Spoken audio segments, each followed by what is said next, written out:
This one's for Devin and Chandler.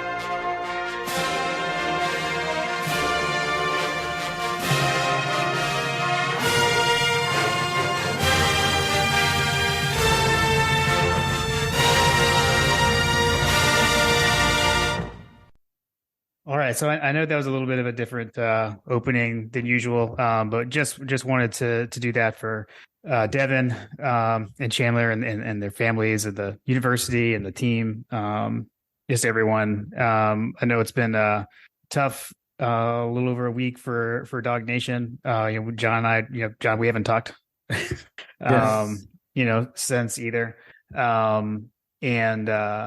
You go from like the highest of highs to the lowest of lows. I think I actually, like, I remember I woke up, I think I had a text from you about it. Is how I found out the day after the parade.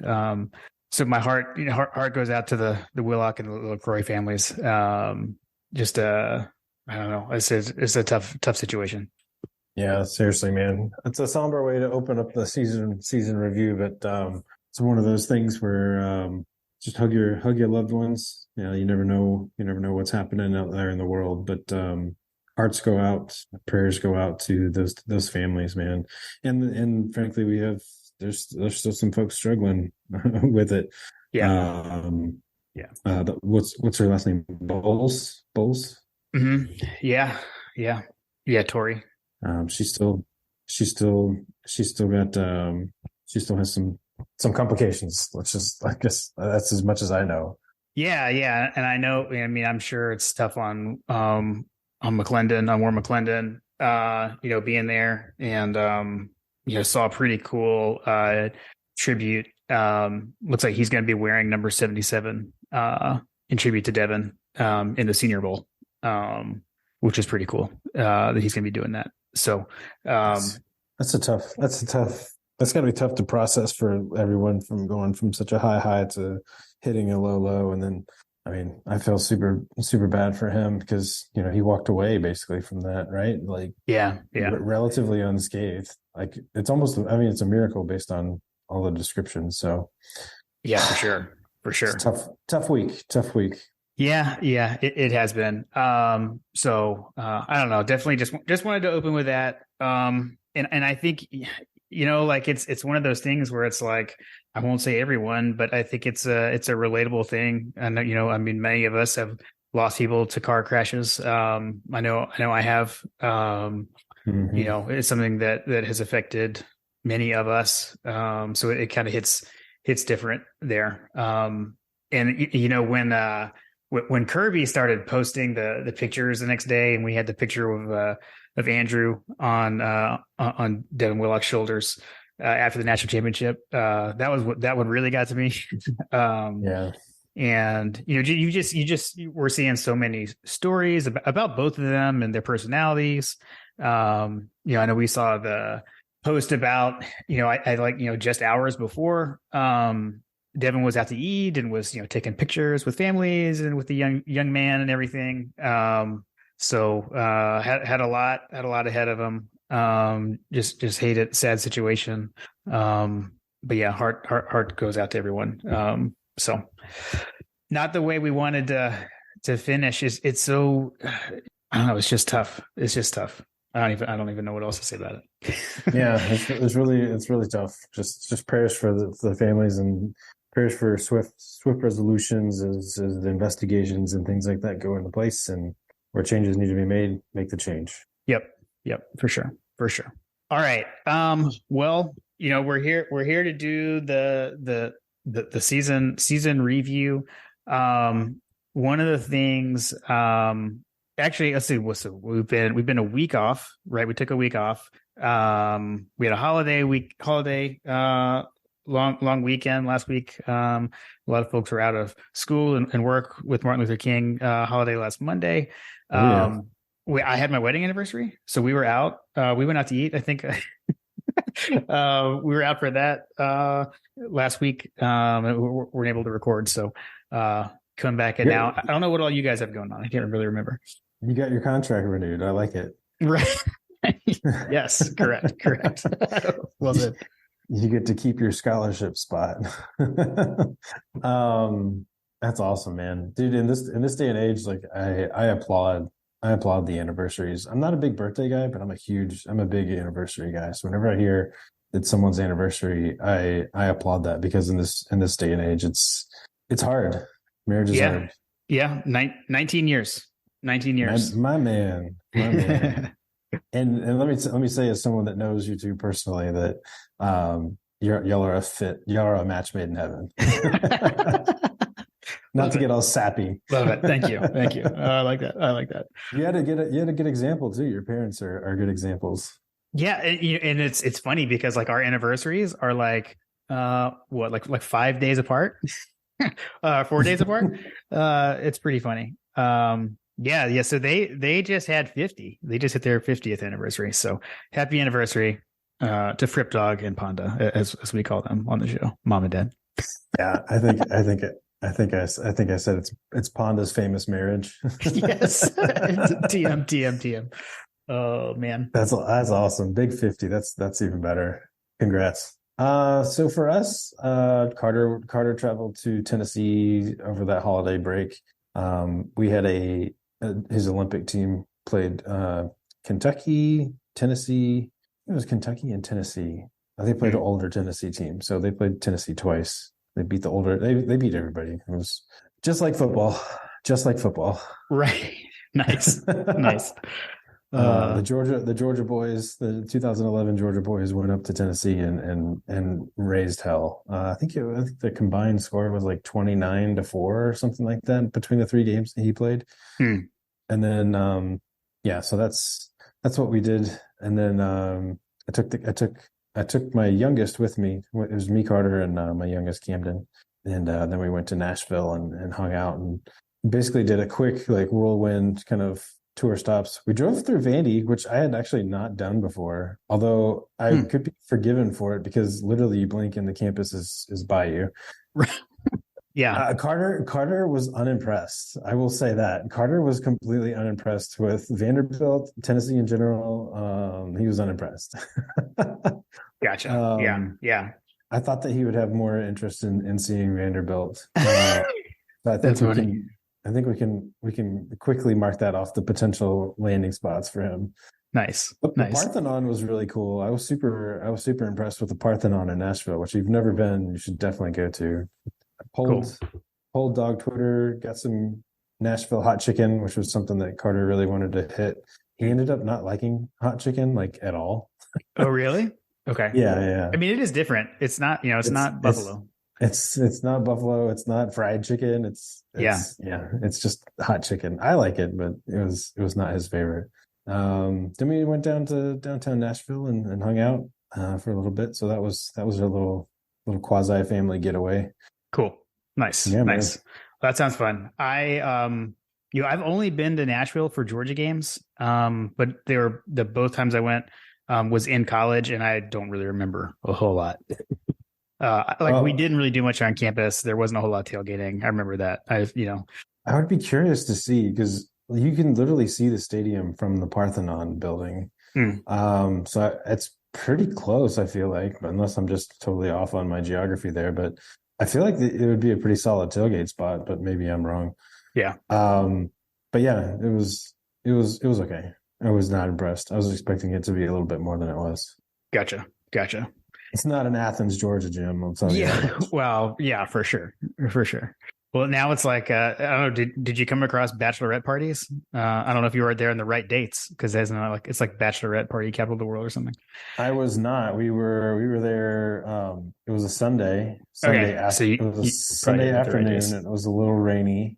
So I did not see any bachelorettes. I was surprised. There was a ton of live music on Sunday afternoon. So like my wife had said, just walk down Broadway and, you can listen to live music out there, which was really cool. And I definitely would have soaked up more of that if I wasn't with the kids. Cause it was freezing, dude. It was so cold. Yeah, Lily and I were out and about that day. I think Kim was out shopping with Ella, and I took Lily. We went into downtown Concord where we live, and we went to a place called The Basement. So it's like it's kind of like a retro style arcade where it's free play once you get in. So you have to pay to get in, and then you can just play unlimited. There's like pinball machines, and there's like, of course, I just wanted to play Galaga the whole time. But yeah, so we did that. So we were out and about the same day. It was freezing here too. Yeah. It was windy and freezing. Yeah. That sounds like fun though. Oh, dude, it was fun. We had a blast. Lily ended up like really being into pinball, which was kind of newer. She hasn't, so much always wanted to do that. And then she was like posted up at the Miss Pac-Man tabletop for a long time. That was her favorite, which was a staple of my youth as well. So insert show plays a mean pinball. Nice. I have to update the soundboard with that. I do. We've got some news and notes for the season review. So we can run through the players. So for the seniors and super seniors leaving. So obviously, farewell to the mailman. His career, long and illustrious career has ended. He's leaving as the Manning Award winner. So wanted to get that in. I think that's like the only postseason award that includes the postseason in the evaluation. So that was pretty cool to see Stetson walk away with that. Kenny McIntosh, Kearis Jackson, Warren Erickson, Warren McClendon, Nolan Smith. Let's see, Christopher Smith, Jack Pod, and Robert Beal. All are done with their careers. So gone but not forgotten. Gone but not forgotten. Keep your eyes peeled. I believe it looks like there is going to be a Kearis Jackson, the unofficial official wide receiver of My Guide Podcast video coming from our friend Chigger Trey at TT7 Productions. Keep your eyes peeled for that. We'll be sure to retweet it once that drops. We got a little teaser of that today. Underclassmen that are going into the draft: Darnell Washington, Broderick Jones, Jalen Carter, and Keely Ringo. So they are all going to the draft. For the transfer portal, okay, I've always felt like that this should be the sound of guys entering the portal. So we've got Dominic Blaylock has entered the transfer portal. Is that the transfer portal noise? Yes. Is that from He-Man? That sounds like something from He-Man. It is from He-Man. Watch out, John. I found the Hanna-Barbera sound library. Oh, yes. So sorry. You need to drop some gummy bear noises for all these guys landing in different spots. Yeah, it's very the library is very large, so I only have two. But so I don't know if we even need to go through the whole thing. Obviously, the biggest one is AD Mitchell, which we never talked about it on here. I don't think, John, although we had heard about it. I'm sure everyone had heard about it. The Texas rumors were very lengthy. They had been around since December. I kept holding out hope that it wouldn't happen because, similar last year, we were hearing rumors about Darnell Washington, right? Like leading up to the playoff last year, we had heard Darnell was going to maybe transfer, and he ended up saying. So I was hopeful that there was nothing to the AD Mitchell rumors, but it turned out where there was smoke, there was fire. So unfortunately, we have to bid adieu and say farewell to AD Mitchell. He is now a Texas Longhorn, which stinks. I hate it. I know we had such high hopes for him. He was the one we talked about him so much. Season preview, you felt like he'd had his Devonta Smith moment in the Natty. Obviously the injury, really is what kind of foiled his season as far as overall production. But then obviously came back and made a huge impact in the postseason. So we'll thank him for that. I hate that he left, but it kind of is what it is. He is he's the wide receiver version of Stetson Bennett when it comes to clutch playoff performances. I don't know how much opportunity he's going to get to do that at Texas. But best of luck. I can't fault. I told everybody, like, basically wherever he goes, as long as he goes to Texas, he goes with my blessing. Anywhere else, and he's dead to me. Right. I'll never fault a person to leave a situation to go and be with their family. Yeah. But if you went anywhere else, literally anywhere else, I don't know that there's a single school on the planet that would be better set up to put up your numbers that you need to put up to get drafted highly in the NFL than the University of Georgia. I mean, we'll get to these stats and stuff. I mean, we had Stetson Bennett throw for over 4,000 yards. Georgia's first ever 4,000-yard passer, by the way, Stetson Bennett. So clearly we're not afraid to throw the ball. And we've got allegedly better talent in the waiting in the wings, from a evaluation standpoint. So I feel like those numbers are not going to go down too much. Yeah, I would agree. Let's see. I'll run through the rest of the portal folks. Brett Seither went to Georgia Tech. Tough one there, but I think he's trying to reunite with Buster Faulkner. So we have 3 tight ends transfer out, actually. So Seither, Rylan Goody. I don't have a Scott pronunciation. I've always wondered how to say his name. He hasn't found a destination yet. We've got Arique Gilbert is going to Nebraska. So is offensive lineman Jacob Hood and outside linebacker MJ Sherman. Bill Norton to Arizona. Jaheim Singletary, I don't think we have a landing spot yet for him. And then Tresman Marshall is transferring to Alabama. So 2 years in a row, we got a player leaving national champion Georgia and transferring to a smaller school to get more playing time in Alabama. That one doesn't make a whole lot of sense to me, but whatever. This is the world that we live in right now, where you look at that list and you're like, oh my God, had this been like 10 years ago or whatever, like I would have been the sky is falling. Why are they leaving? Like, oh my gosh, what I mean? Hardcore Munsoning over that. Hardcore Munsoning. Yep. But Munsoning is dead, Jim. That's a true statement. Now, unlike last year, we do have some transfers coming in.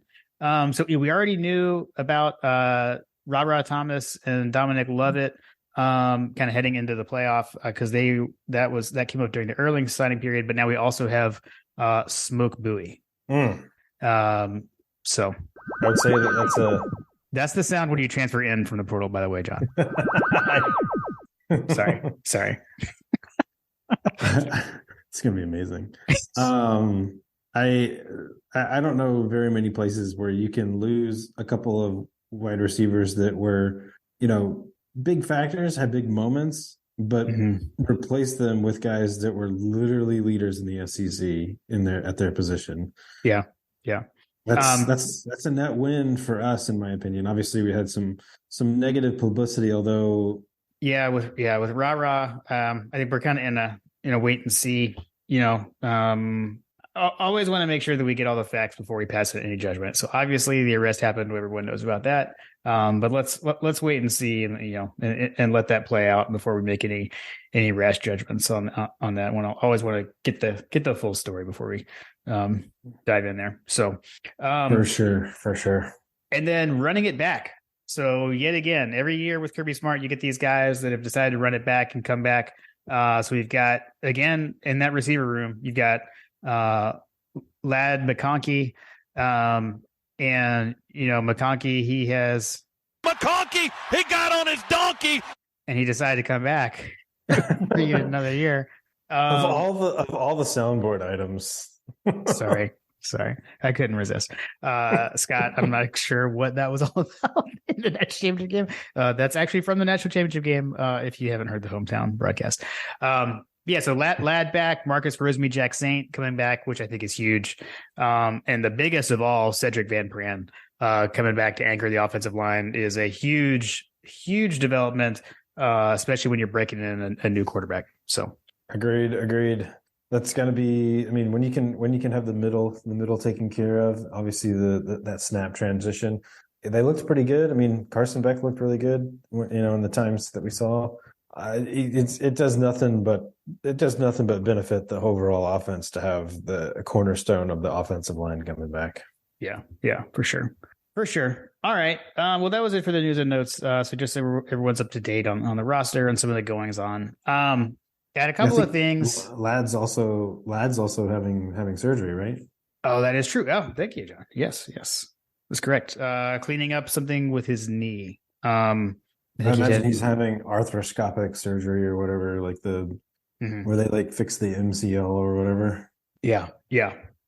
So I think that had kind of been bothering him all year. So let's see what else we got.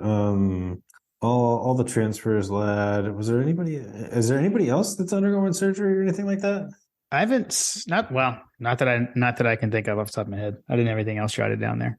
We'll have to ask the knowledge the knowledge panel. We'll have to put glasses on it. We'll have to put glasses on. As I always like to do, John, I went back and listened, not to the whole thing, but to some of our season preview. Couple of things to call out. One, just like I'm not going to run through all of it, but one thing that we had talked about that we were not really like concerned, but just something to think about heading into the season was all the coaching turnover, right? So, we had turnover at defensive coordinator, defensive back, outside linebackers, wide receivers, offensive line coach, all that change.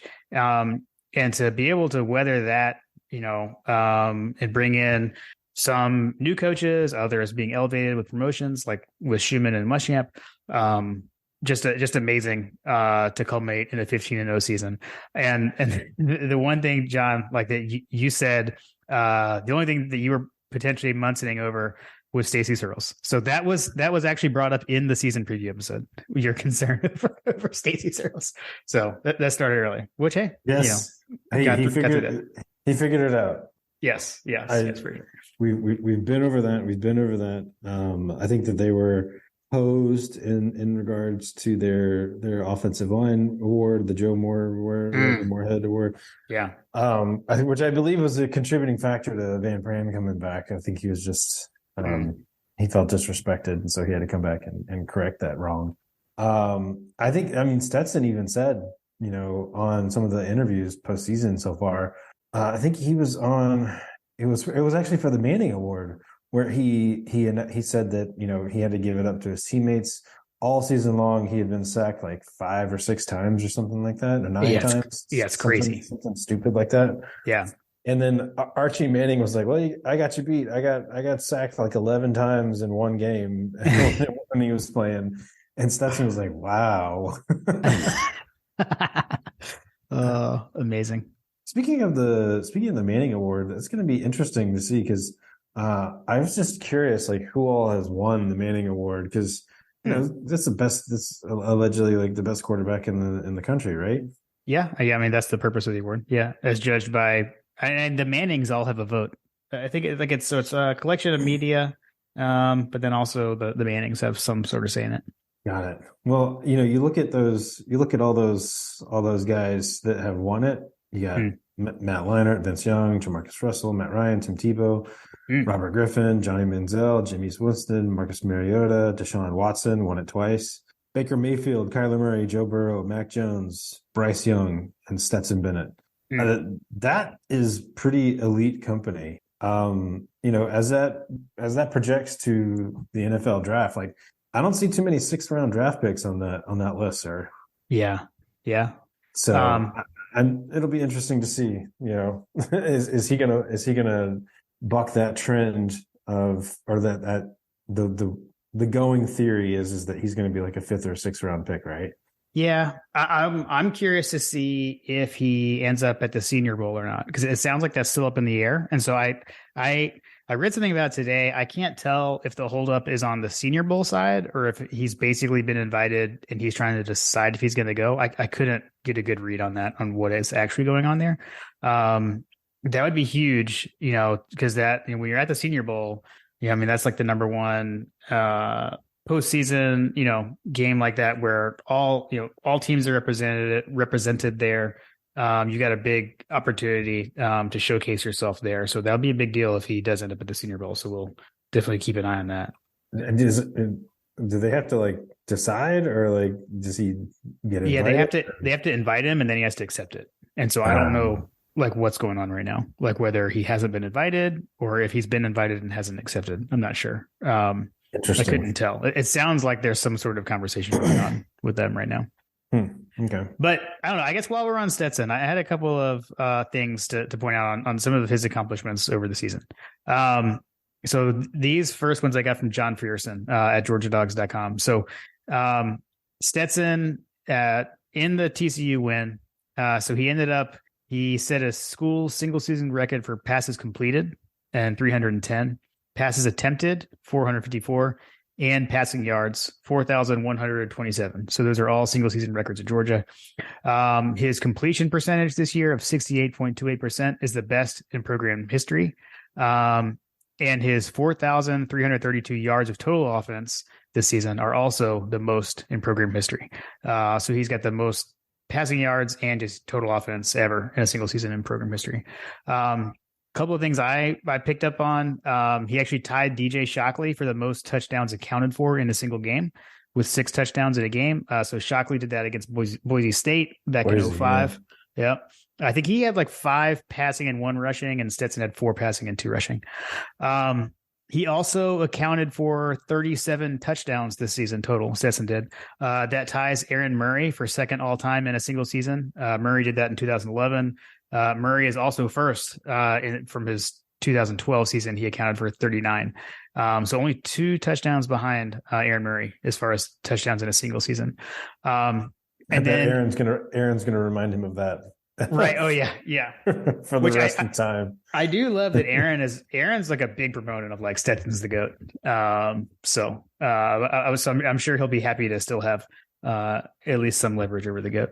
Yeah, seriously. It's interesting how Aaron Murray has kind of evolved into like one of the Stetson's biggest cheerleaders. Right. I feel like that. Yeah. I feel like, I mean, maybe it's just me and my perception, but like, I feel like that he was a little kind of like us. Like he was a lot like us. And then at some point the light switched, and like, I don't know if he started like proactively seeking out that like consultation or whatever, but like, right. He was in the stands. He was in the streets, like cheering for him. So I applaud Aaron Murray for being a damn good dog. I applaud DJ Shockley, and then you had Matt Stafford afterwards on the national championship. Like it's good to see that fraternity of Georgia quarterbacks placing, bending the knee, so to speak. Yes, for sure. The only other one I picked up is for career touchdowns. Stetson accounted for 80.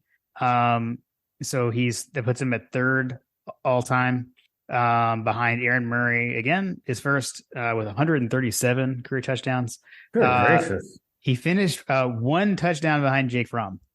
So Jake Fromm accounted for 81 touchdowns and Stetson accounted for 80. So I thought that was kind of funny. So, yep.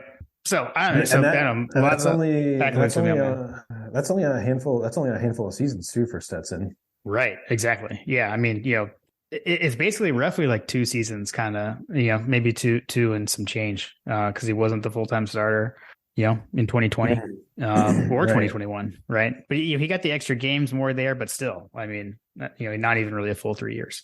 Yeah, it would have been interesting if he could have played at that level for his entirety of his career or whatever. But he had some shoes to fill, which we've talked about this. But like, I think that we both kind of thought that at the beginning, like that's Fromm and this offense would have done really well. Like obviously Stetson made the best of his opportunities.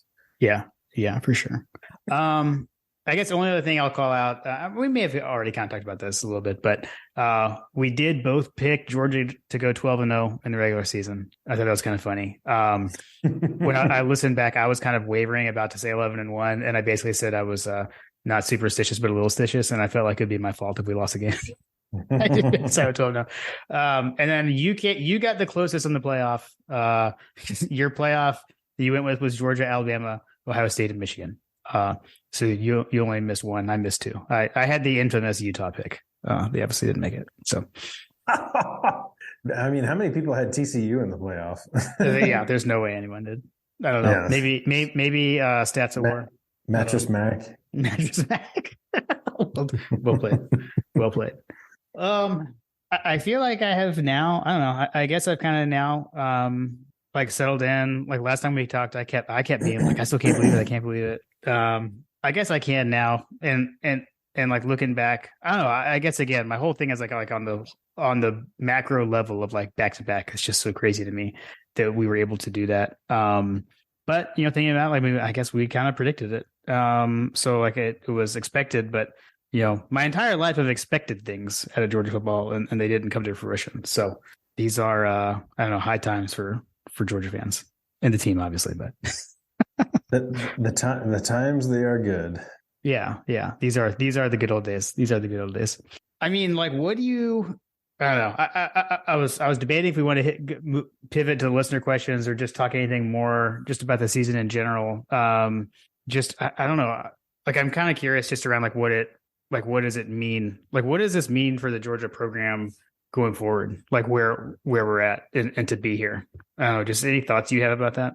I guess I kind of liken it to like this will go out shout out to Hoops Mafia.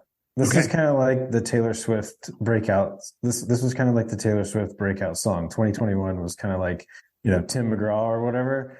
And then she drops another hit, and then she drops another hit. It just feels like that we're like you can feel the ride down the mountain starting.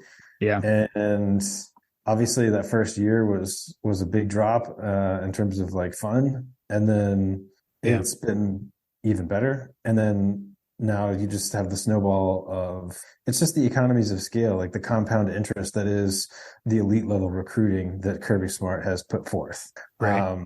We are reaping the rewards of what stellar and excellent and elite level roster management looks like, and a coach that has embraced a staff and a culture that understands how to maximize what it has out of its personnel, as well as how to find replacements for the holes that it creates in that talent. They have been able to dip into the portal when needed. Obviously that's something that's kind of like, we'll wait and see, but like by and large, I don't think that there's an analyst out there that would tell you that we got weaker in the portal. The people that you're losing are not like just flat out like head scratchers. I think the only question mark might be AD Mitchell, but like I think there's extenuating circumstances there. But we replaced him with a better receiver by and large, statistically, two of them. So I mean, you're able to keep guys around. You've got true freshmen that were like shining on a national stage in the national championship final, like CFP final. It's just a ride down the mountain, and we're just rolling through the hits, man. Yeah. No, I love it. And I think like one of the things you hit on in there was the culture that Kirby has created. I mean, these guys have so bought in to the entire idea of Georgia football and the pillars of Georgia football and the connection. I mean, something we didn't talk about, I don't know if you've seen this. This was definitely on I think on the SEC Inside. A couple of things I'd recommend for folks to watch if you haven't seen it yet. The SEC Inside, it was on both the Peach Bowl and the championship game, was excellent. It's just a 30-minute show. There's an ESPN Plus series like Inside the Playoff. I actually liked the SEC Inside one a little bit better, but I can't remember if this was from which one it was. But have you seen like Nolan Smith like literally had a composure card that he was holding during the Peach Bowl, and like when we fell behind Ohio State, Nolan Smith was like flashing he literally pulled out his composure card. It was like composure and like holding it up to other players, like to keep your composure. Is pretty funny. I loved it, but that was always one of the things that Kirby talked about. But and I mean, I feel like they like literally believe that they were doubted by everyone.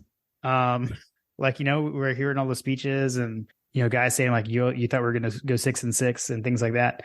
Like I think there were clearly like individual games that some talking heads had picked Georgia to lose. People maybe didn't pick Georgia to go to the playoff. Clearly no one picked Georgia to go like 6-6. But I mean, Kirby turned that into I think a big motivating factor for this team, and it worked. So, when you've got a bunch of individuals, like-minded and thinking towards the same goals and thinking the same way, it can pay dividends. So that culture is just a huge part of it. Yeah, I agree. It's a culture of excellence. Like, I mean, some of the just little nuggets of things that I didn't know have come out recently, and unfortunately, some of the details are surrounded in the situation with Devin and Chandler. But like, I didn't know that until Kirby Smart came that we were carting recruits around in golf carts. When Kirby Smart came, they changed that to luxury SUVs. Like something as simple as that. So when they talk about being committed to winning and financially committed to winning are two different things. Like, that's one of the things that Kirby brought to the table was that financial commitment to his vision. And that vision is reaping the rewards because, not everybody can operate the copter 24/7. Not everybody can right afford to get the SUVs. So like all the money you donate, Hartman Fund guys and gals, all of the efforts that we as an entity in the state, we're all reaping the benefits of that. Yeah, for sure. Awesome. I'm trying to think. I guess like some. Are we before we get into? Are we about to go into listener questions? We can do whatever, John. This is our podcast. Well, I guess some questions that I had for you. Okay. Like, what do you like other than obviously winning the national championship? Like, what as you look back on like the regular season, like what was the highlight of? What was your high? What was your low? Like we always do that at the kitchen table. Like, what's your high? What's your low? Like, what was your high? Or maybe let's start. What was your low of the season, and then what was your high? So the low. Okay, so I started to say like some point in the Missouri game, but I don't think that's actually true because we've talked about that. We talked about it a lot. Like it always felt like we were going to find a way in that game. There was no true despair. So I guess I would say it was CJ Stroud's last scramble in the Peach Bowl. When he made that run and we tackled him at like the 31-yard line, I thought it was over. I thought that was the game-winning play. And so I would say that moment right there, my heart sunk and I was like, oh my gosh. And, that, and like the thoughts started going through like, well, you know what? Like we won it all last year. We won the SEC championship. Like, Stetson did all that he could, like he led the fourth quarter comeback and, things like that start running through your mind. So I would say that like that, and that didn't last long, right? Because I will say like I came back up on the tackle for loss on the next play. I was like, wait a minute. There's hope. That made me feel a little bit better, but I would think that individual moment was my lowest. What about you? So I'm going to redirect you. So that was, I'll allow it. This is let me put my sombrero on, kick back, like I'll allow it. But I said, what was your regular season? I know that. I'm sorry. I know the CFP was. So I guess it was. I guess it has to be Missouri. It has to be Missouri. Okay. Okay. Let me pinpoint a specific moment in the Missouri game too. When their running back was like running down the middle of the field wide, like looked like he was going to have a breakaway touchdown. And then, and again, because I'm trying to kind of repeat what I did with my last answer that I answered it incorrectly, is that like, and then what brought me back up was seeing Malachi Starks run him down and make that tackle, which I think as far as regular season goes, that's probably the play of the regular season. Malachi Starks making that tackle. I dare to say that Malachi hunted him down. Oh, that was beautiful. That's beautiful. Because he was like a cheetah on a gazelle. Oh my gosh, he was. I mean, dude, he was like flying to track him down. So yeah, I would agree. Yeah, those are good ones. I would say that like the low that I had was. It's not like necessarily one moment. If I had to pick one moment, it would probably be something to do with the Missouri game. That's a good one. That's a good one that you had.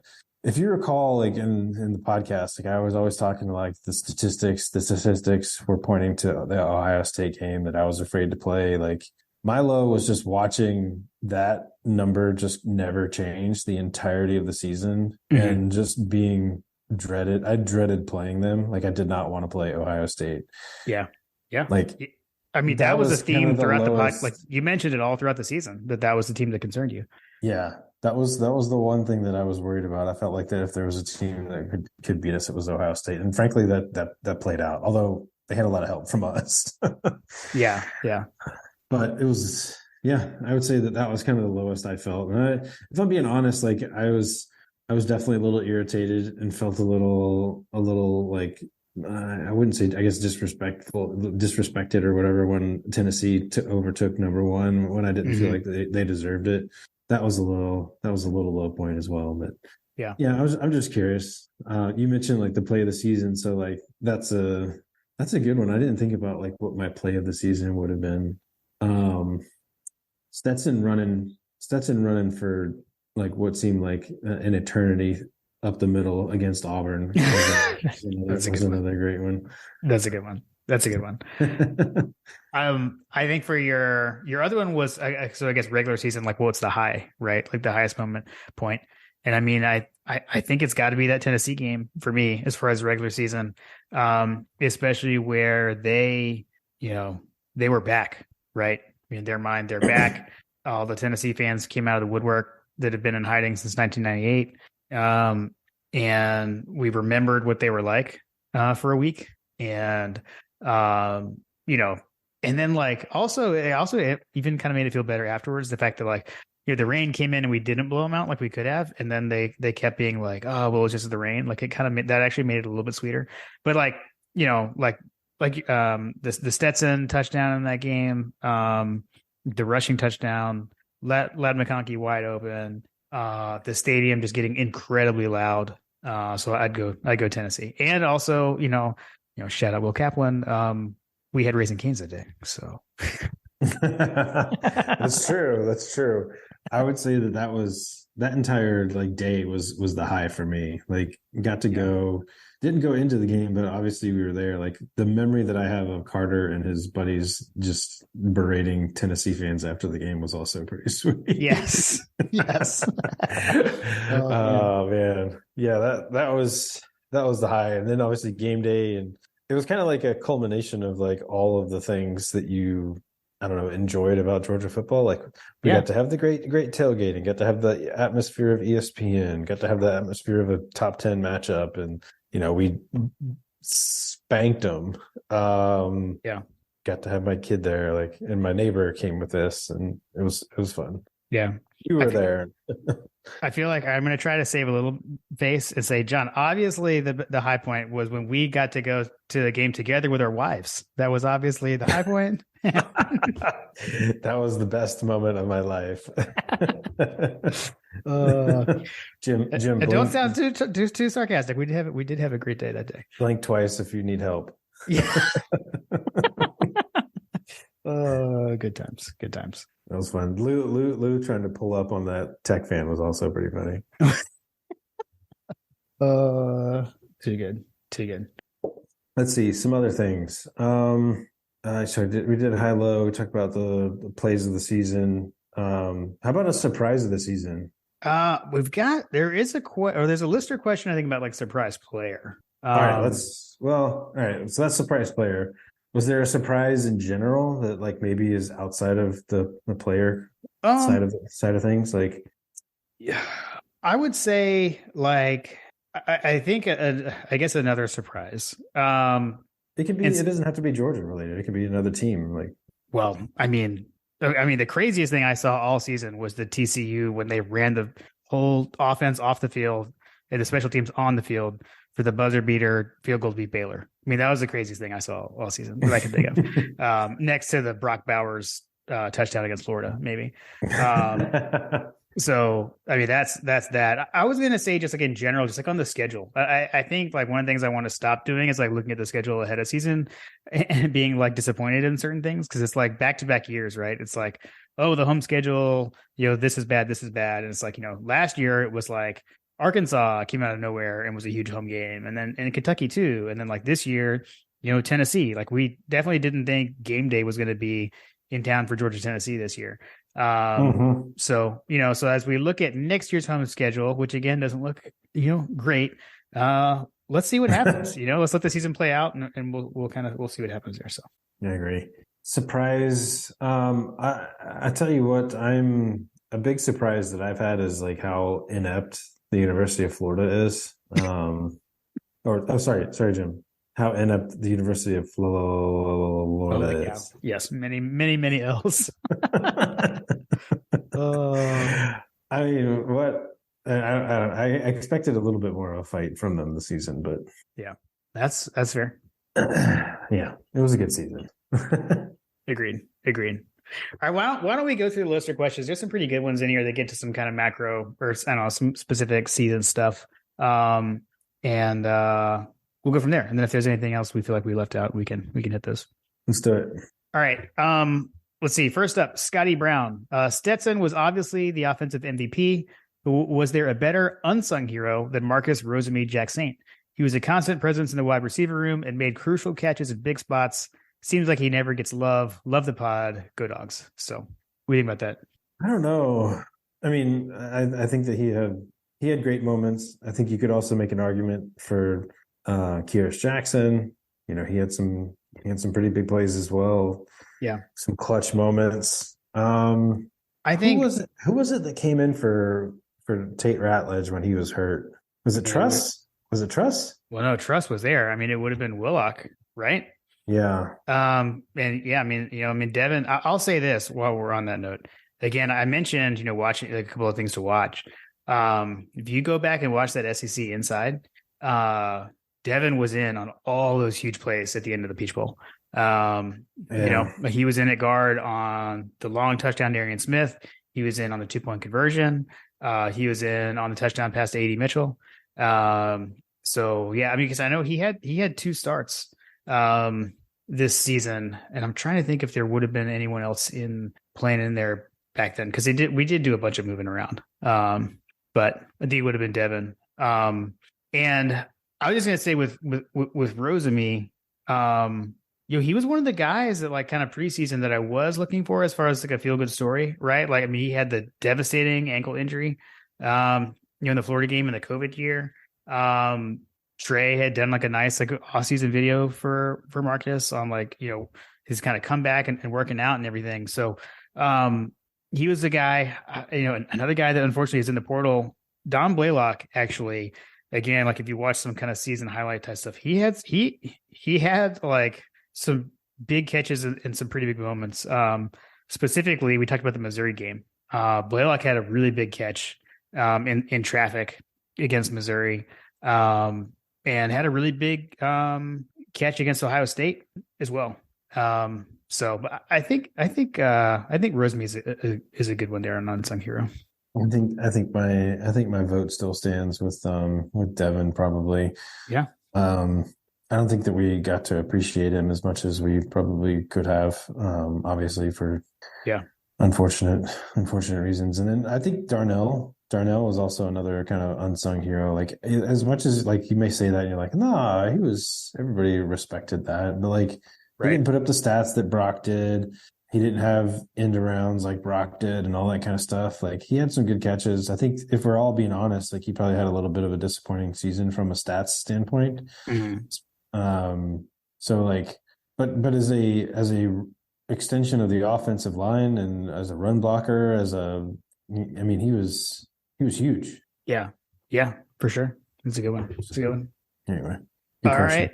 Let's see. James Lawson, 87. How much more broken would the rest of college football be if Georgia had done to Michigan what they did to TCU in the title game? So swap, same result, but it's Michigan, instead of Ohio State. I mean, I think everyone would be up in their feels. We kind of did that last year, so I don't know. Well, that is true. But if we had, if we were the Big Ten champs this year and beat both of them. Oh yeah. That would have been amazing. Yeah. Honestly, that's what I wanted. I wanted my Michigan buddy and I were talking about, like, man, it would have been Michigan would have put up a bigger fight than this. I'm like, you guys lost. Right. Yeah. You lost to them. Yeah. I mean, I do think people would be in their feels. I don't know how much of a difference it would make because of that fact. I mean, like, Michigan did lose to them. But to run through 2 Big Ten teams like that, I mean, it would have been the SEC definitely would have been touting it too, or at least our commissioner would have. For sure. People, I think no matter what, people would have still been like, you guys shouldn't have been there. Ohio State should have won. Like, right. Whatever. Right. Well, and we would have gotten the Michigan injury excuses, just like everyone, except theirs would have been their running back instead of a receiver. So that's true. I don't know. Like, talking about the Ohio State thing just made me think of another like just wrinkle that's like totally unfair. Like nobody ever talks about the fact that Georgia, like whenever we talk about like in the annals of college football, like the 2012 was the year that Alabama, capped their back-to-back, right? They did it in 2011, 2012, right? Yep. Well, that 2012 game in the SEC championship, like we had them on the ropes, dude. We gave them all that they could handle. And it came down to us making a mistake at the very end. Yeah. And nobody talks about like, oh, you guys should have lost to Georgia. You guys should have lost to Georgia. Like nobody talks about it that way. Why is it that when they make a mistake that we have to accept that as it just doesn't make any sense. Yeah. Well, not to mention like we were without Marlon Brown, who was one of our best receivers that season, because he had gotten injured against Ole Miss. So take that, Alabama. They only beat us because we didn't have Marlon Brown. I think that's what we need to start saying. and Chris Conley couldn't bat the ball down. I can't fault Chris Conley for that. see the ball, catch the ball. You're like trained your whole life to do that. All right, let's go to Georgia. What does it say about Heisman voting now that Stetson won the Manning Award? Heisman voting is a joke. It is. The Heisman Award is a complete travesty of college football. There's so much pressure applied to it, so much marketing, so much pageantry associated with it, and literally we are playing 2 additional games before it gets awarded. Like it just doesn't make any sense. Yeah, I agree. It's silly. Or three, right? They awarded before the conference championship, right? Or is it after? I can't remember. It is after the conference championship game. Okay. Or conference championship weekend, I guess. Yeah, it is after that. But yeah, so you've got, and just the regional, we're in this, it's in this weird spot, right? Where like, college football was a regional sport and now it's trying to become a national sport. And like changing the postseason models, et cetera, but the Heisman is still regional. And you've got these like voters that are basically kind of like protecting their local guys and things like that. And when you look at those regional ballots, it's all very weird. So yeah, I would agree. I mean, I think it's silly. I think the two best players played in the Peach Bowl in Stetson Bennett and CJ Stroud. That's my opinion. I agree. All right. All school. Before I read your question, I just want to say thank you for retweeting and hitting us with the Punk Tactics video every single week. Got a kick out of that. I loved it. So he said, I was wondering what our offensive line will look like before the tragedy with Devin Willock. It has been a strength the last few years. Will it still be next year? Do you think the offensive line will affect who wins the quarterback job if we need someone more mobile versus more pocket oriented? I think I can't remember when we got the Cedric Van Pran news as opposed to when we solicited for these questions. I think that made me feel a lot better. I would have felt better if we had either had Broderick Jones not leave early or Warren McClendon take advantage of a super senior year, which he didn't. But I think the offensive line might actually be pretty good next year. I actually don't think, I'll say it this way. Monken may want a mobile quarterback because he's gotten used to having one with Stetson, and maybe something like that. But I don't think we need it to say like mask poor offensive line play for what it's worth.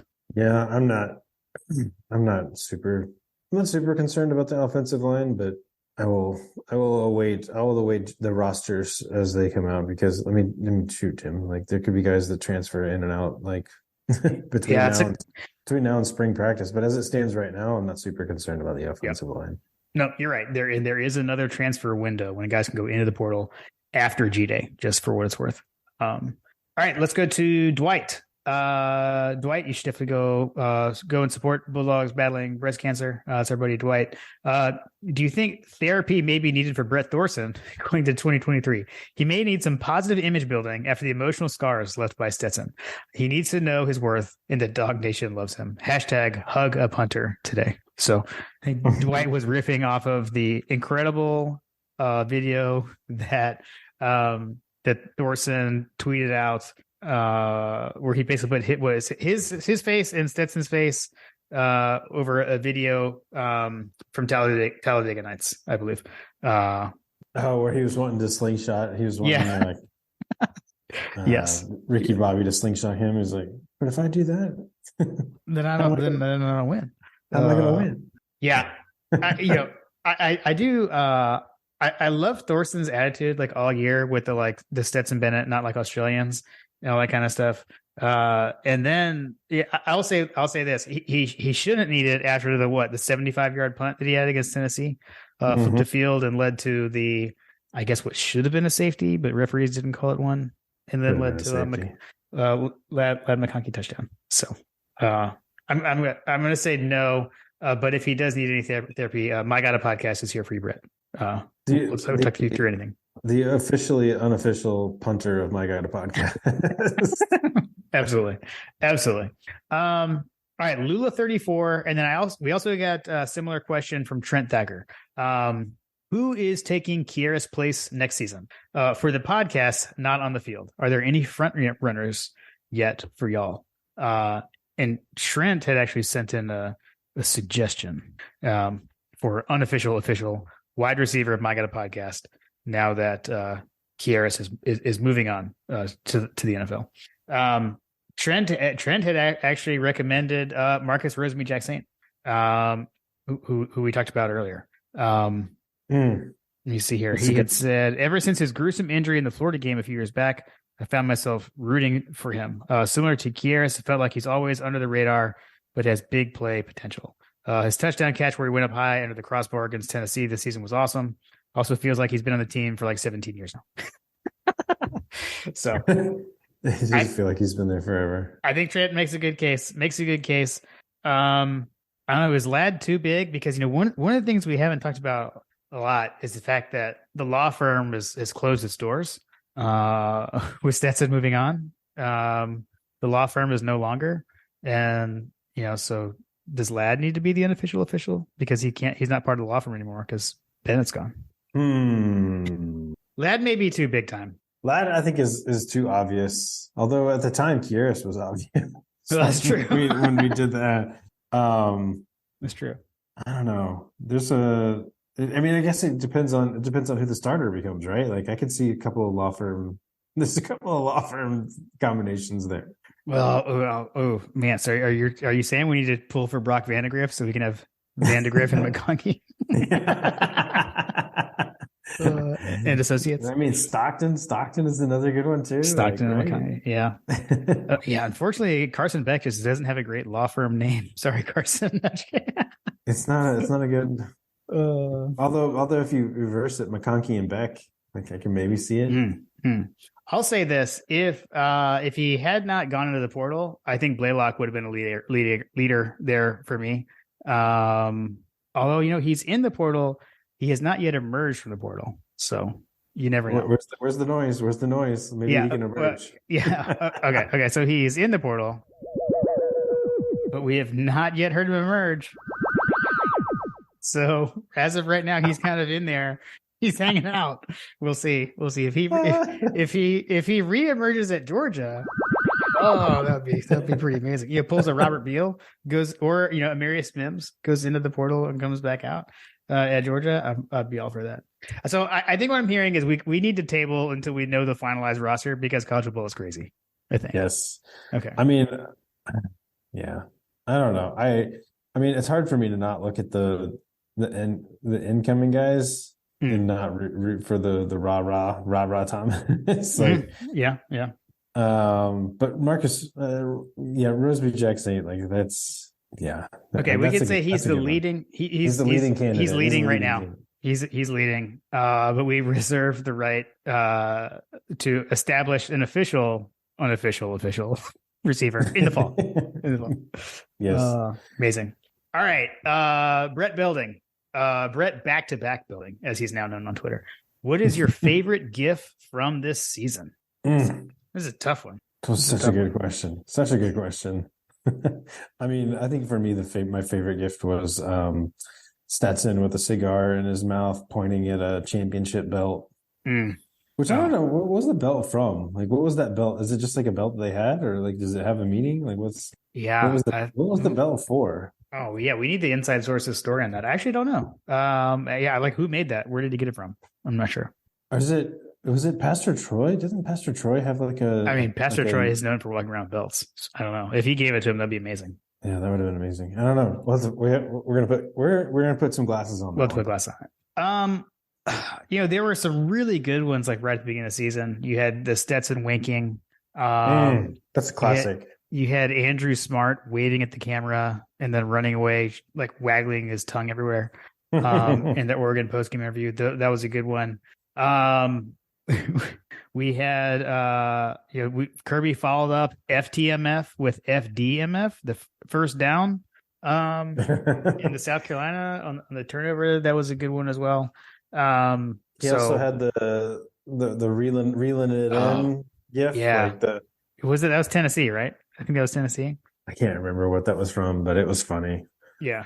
I'm gonna go with Stetson winking. I think it's only right for us both to pick a Stetson gif, an ode to the mailman.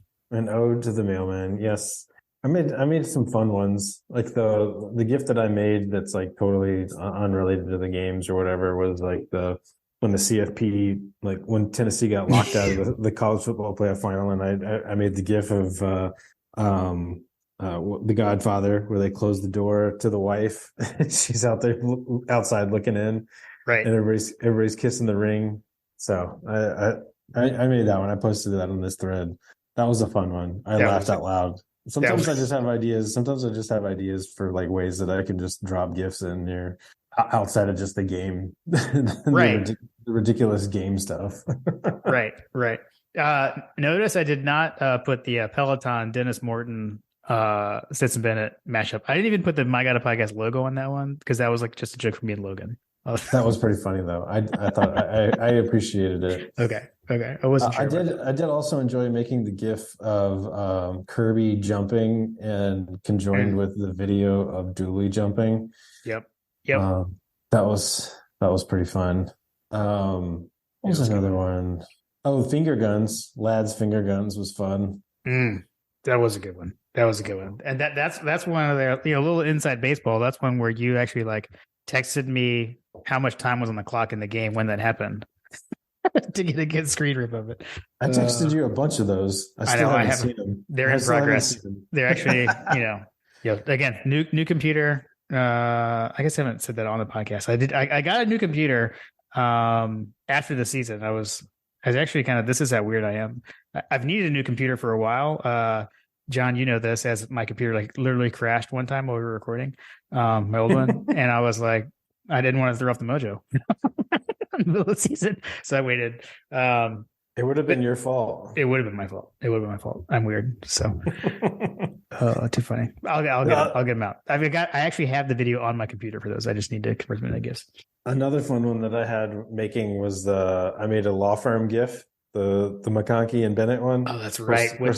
I made it at the very end. I don't know that I haven't even used it more than once, but it was under. I should have had that. I should have had that idea earlier. That's okay. Okay, but see, final answer though is the Stetson cigar in the belt. Final favorite answer is that was my favorite one. Okay. Fair. When Trigger Trey goes, that GIF hard AF. Yeah, it's true.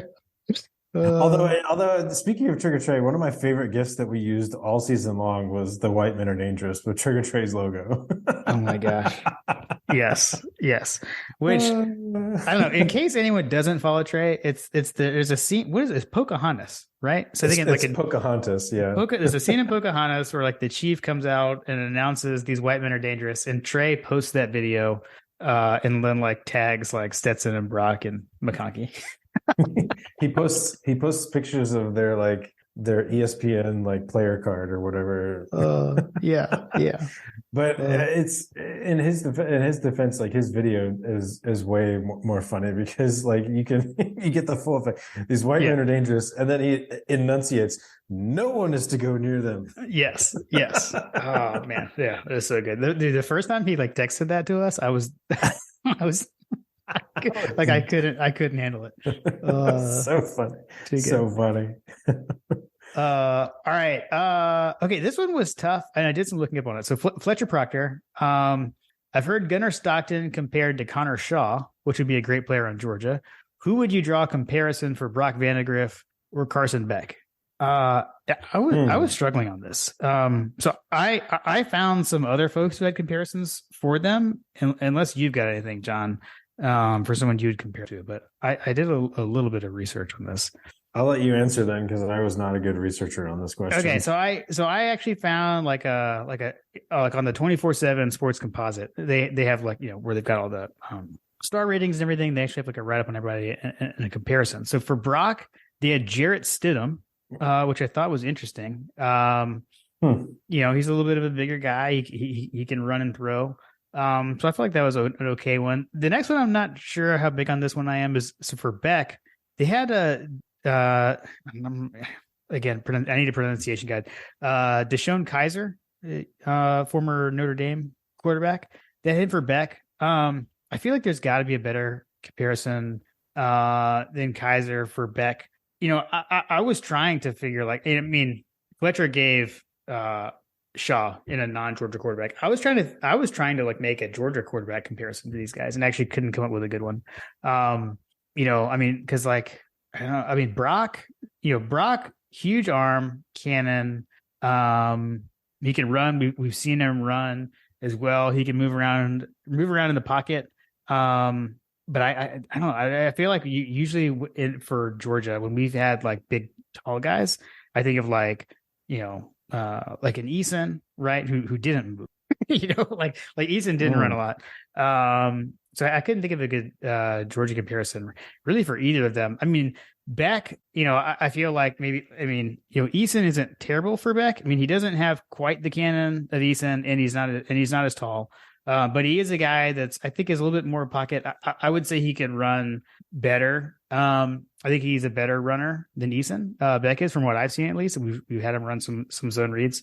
But so, yeah, so those are the guys I found online from 24/7. But, you know, nothing really came to mind, which, you know, maybe that's good. We can just let them, you know, be their own guy. Let them be their own player. So, truth be told, I didn't have a good answer on this one. I've seen Brock Vandagriff compared to Joe Burrow.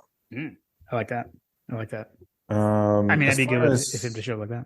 As far as Carson Beck, I don't know. I don't have anything for Carson Beck offhand. I mean, I guess I just haven't really seen enough of him, right? You haven't really seen these guys to really like. Is Beck mobile at all, or is he mobile? I mean, yeah. I mean, we've seen him take off and run a little bit. That's where I'm saying, like, I mean, he's not. I would say he's not Stetson, but he's not. I wouldn't put him so much like Eason either, because I feel like Eason. I don't know. Maybe like I don't think like this is right either. I'll say what I was going to say, like a right-handed David Green. Oh, okay. I'd be okay with that if that comes to fruition, but I'm not sure, because, you know, Green, like, you wouldn't think of him as a runner, but he scored some rushing touchdowns. You know, he could run a quarterback draw. Okay, here's a Sports Illustrated comparison saying from Mr. Brooks Austin saying that Carson Beck looks a lot like Jake Fromm. Interesting. I think isn't he? I feel like he's a little bit taller than Fromm. Probably not a lot, but I don't know. How tall is Carson Beck? Let's see. He's 6'4". So I think that's solidly a couple of inches taller than Jake Fromm, right? Yeah, Jake's 6'1" at best. Right? 6'2". I was right. A couple of inches. I feel like that's generous, but that's okay. Not that I can talk. I'm like, you know, I say that I'm 5'7". I read it on the internet. Yes, it must be true. It's true. Hey, I'd be all for that. I believe this is from Wikipedia. Okay. Well, while we're on Fletcher's question, and we're about to get a question from UG Who's Mafia, we'll give the Georgia Basketball Minute. So they're looking good, right? Still looking good. Yeah. I mean, the unfortunate thing is, we dropped our first home game of the season over the weekend against Vanderbilt, but it was a very tightly contested game. I will say aided by the officials. There was some kind of a really tough call late. Mike White also got a technical, but because he was mad about something. So, anyways, 2-point loss to Vanderbilt, so that one hurt. Lost on the road at Kentucky, actually on my anniversary, which I was kind of surprised by because we actually won at Rupp Arena on the day Kim and I got married, and I thought it was like omens, and we're gonna beat them. We were playing there on our anniversary, and we had the halftime lead and everything, but it didn't work out in the second half. But I'll say Georgia basketball is playing very good. I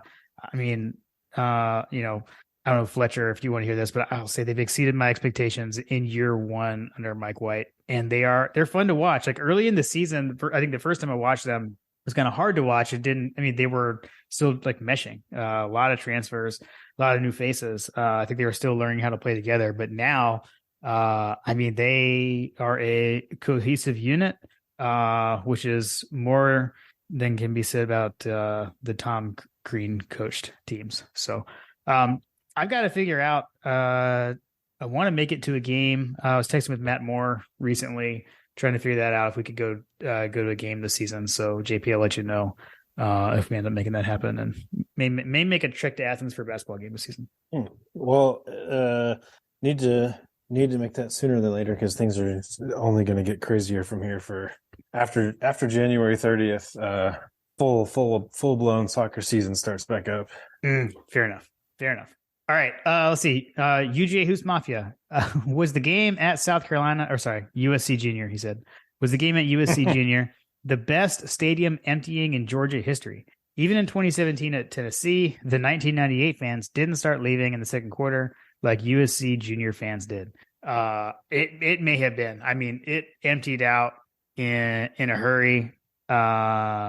Sandstorm, was not bumping like it was pregame. The towels were not being waved. And then like with the insult to injury with the late touchdown pass from Carson Beck to Oscar Delp was just icing on the cake for me in that game. So yeah, I honestly think it may be. I think you've got a good point there. With John, I think UGA Hoops Mafia shares your hatred for South Carolina, by the way. Gaffney, South Carolina is the worst place on earth. All right, so this is the surprise one I mentioned earlier. So Brian Michelis, who is y'all's biggest surprise player of the year? He has two questions. So let's start with that one. I've got one. If you need to think, biggest surprise player of the year. Javon Bullard. Oh my gosh! Ding ding ding! On my kind of podcast, we agree. There's no notes for that at all. Yeah. I came up with that one all on my own. Yeah. I mean, again, like listening back to the preview, like I said, I didn't listen to the whole thing, but I listened to a decent amount of it. I don't think we mentioned him. And, again, Alabama, Ohio State, they're not the only teams with attrition. William Poole was kind of slotted in there preseason and early in the season there at the star position. And, we also lost Dan Jackson to injury. And I think Bullard stepped up in a big way, and certainly didn't see him being defensive MVP of multiple postseason games. Pretty crazy. Yeah, seriously, that's my vote for sure. Okay, all right, we agree, and did not plan that. All right, okay. Then his second question was, at what point in the season did y'all think we can win it all? Probably when we beat the piss out of Tennessee. Yeah, because at that point, like the comparison that I had for Tennessee was Ohio State, and I figured like, well, if we could do this to Tennessee, then that means that we could probably hang with Ohio State. That's when I started like not quite worrying as much, but like still, I wasn't superstitious. I was just a little stitious. Right. But yeah, that was that was the moment for me when I saw that we were able to do that against that type of offense. Yeah. That was my moment. Okay. For me, it was January 10th, 2022. Nice. When we got over the hump against Alabama, I knew. No. Honestly, though, that's my joking answer. My serious answer is even still way before. I mean, when we came out of the gates and blew the doors off Oregon, I was like, okay, this is real. Like, this could actually happen. To see us come out of the gates like that, and like, you know, Stiquavius, the introduction of Stiquavius. We've got true freshmen out there like Malachi Starks. I thought it then. You know, obviously there was some ups and downs throughout the season, but to me, it's actually Oregon. So, and Brian just closed out with thanks and love the podcast. He said, "In PS, how about an occasional show during the off season on bourbon?" I think we'd get mixed reviews on if we did that or not, but I guess the folks that like bourbon could listen, and not everyone would have to. So I have a feeling it would be more popular than you think. Okay. Duly noted. But we do have some ideas in the chamber, some things coming down the pipeline for you. We do. Absolutely. Yes. There's more coming. Some fun stuff. Some fun stuff for sure. More coming this offseason. Awesome. All right. Let me just take a quick moment to remind everyone that season 3 of My Guided Podcast is presented by Oxia Time. Like I mentioned, got to meet up with John Canaris in person at the championship game against TCU. It was a great time. Be sure to go check out the entire new watch collection. So there are multiple 2022 watches that are out now.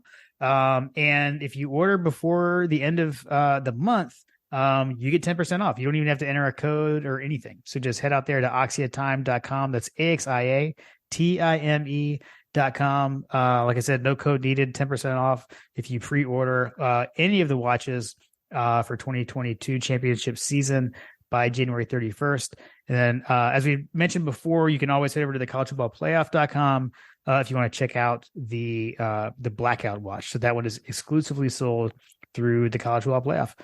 So yeah, be sure to check them out. And thanks so much to John and Oxia Time for being the presenting sponsor for season 3. All right, John, one last thing. We've got all of our questions in, but we do have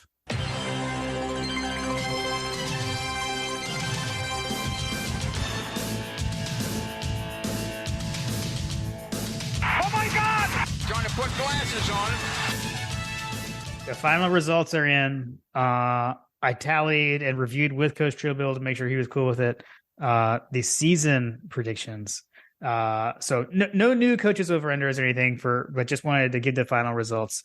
And so I won't beat around the bush. I'll just get to it. John, you were able to maintain your lead, and you have hung on and won Coach Trillbill's over-unders for the season. So like a shanked field goal. So we for our season previews, there are a bunch of questions, and the funny thing is, as I was going through it, somehow I failed to even ask some of them. I don't remember doing that on purpose. I probably just messed up. So for the season predictions, you actually went 10-8, where I was an even 9-9, went 500. So that left you at 88-50 on the season for all of them, and I was 83-55. So we're both well above 500. But you hung on. So way to go, John. Way to go. I extended my lead. You did. Ever so slightly.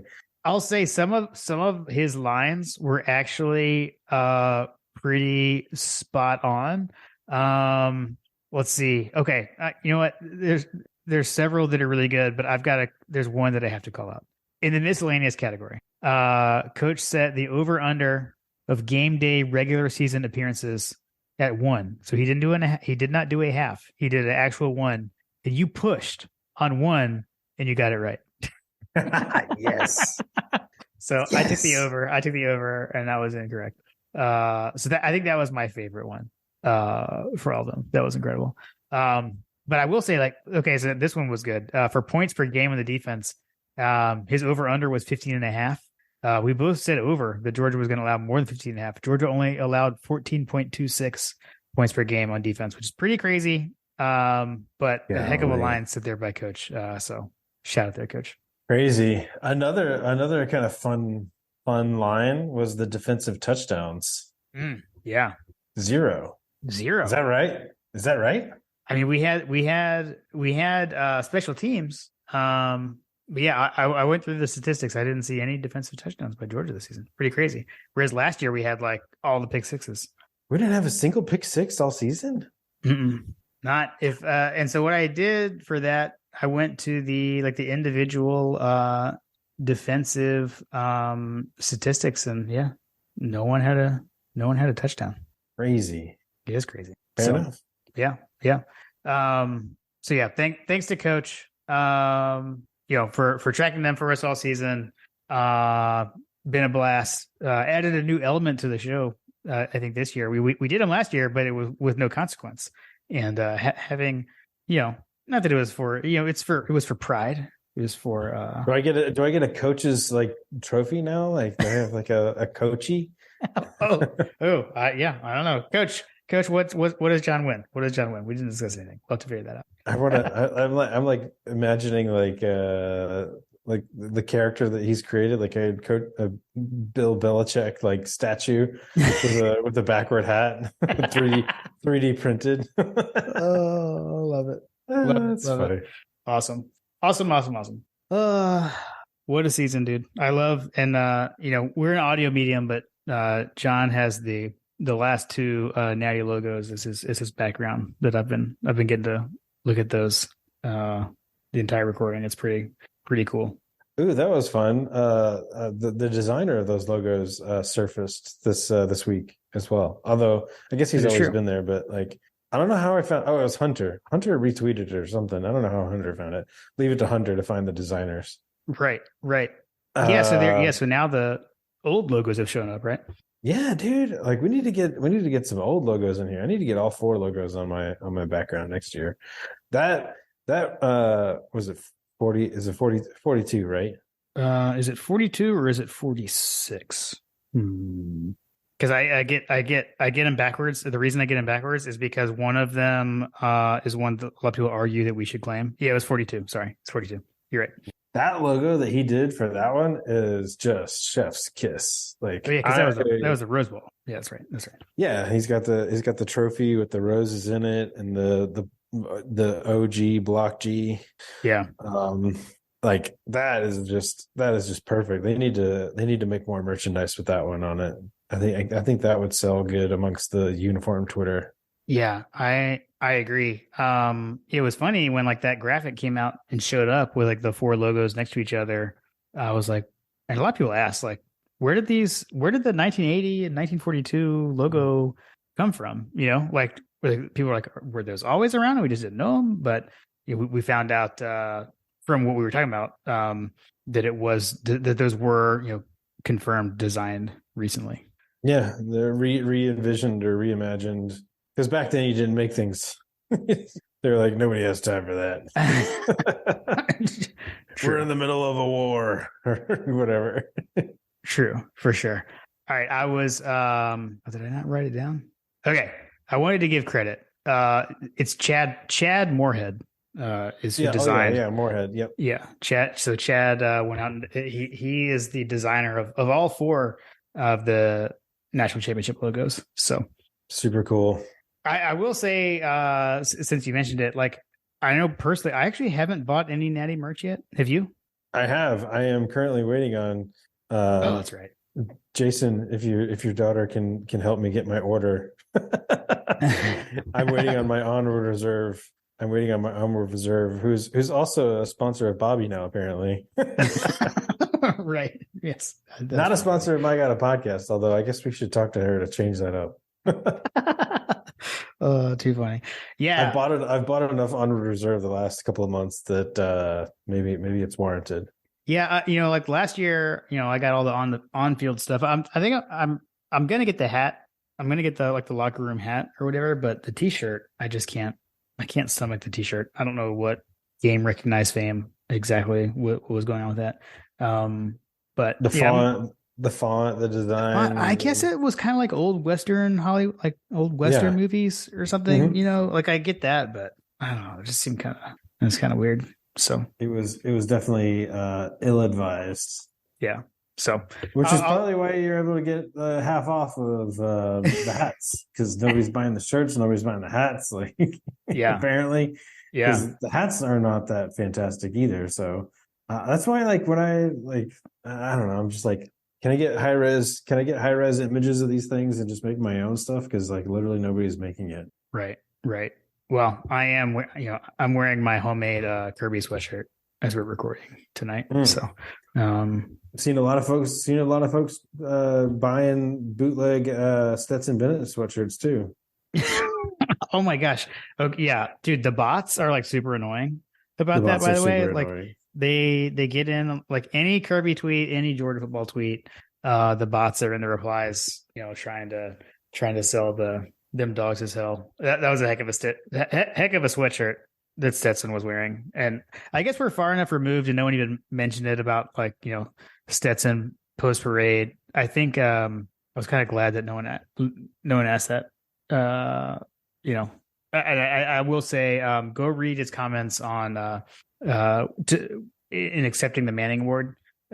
He had some good things to say about Georgia fans and Bulldog Nation. So, don't worry. Stetson does love us.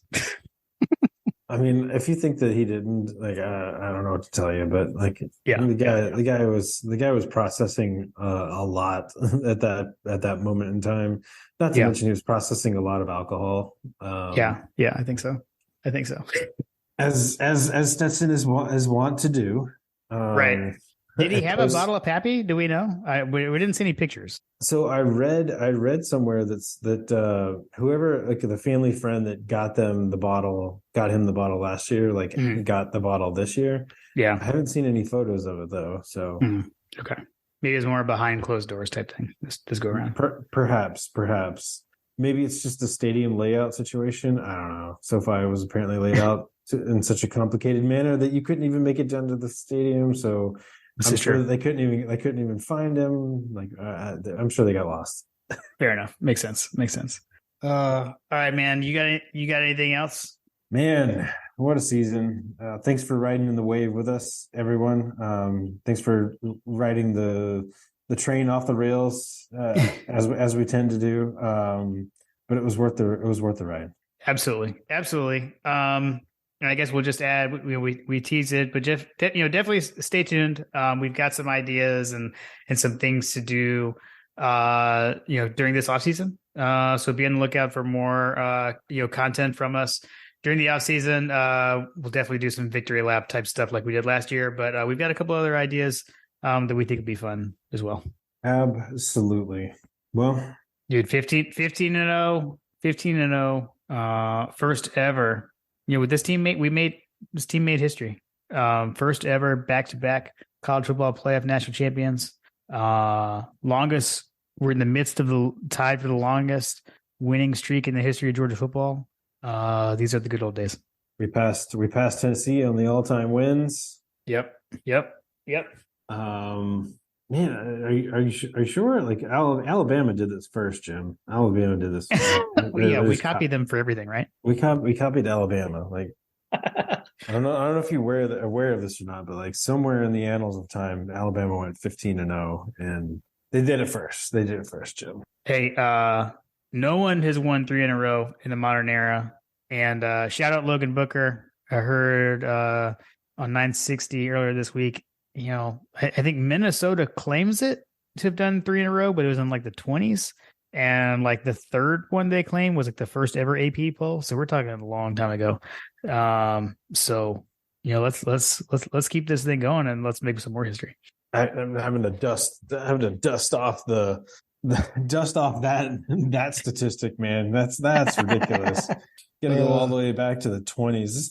It's like Georgia Tech. If you go to dear listener, go to the Georgia Tech's Twitter profile and look at their profile on Twitter to see what they're claiming. Like, good gracious alive. So here's the thing, Jim. I want to spike the football, and so we might as well go ahead and get that journey going. Love it. Let's do it. And with that, go Dogs. Go Dogs.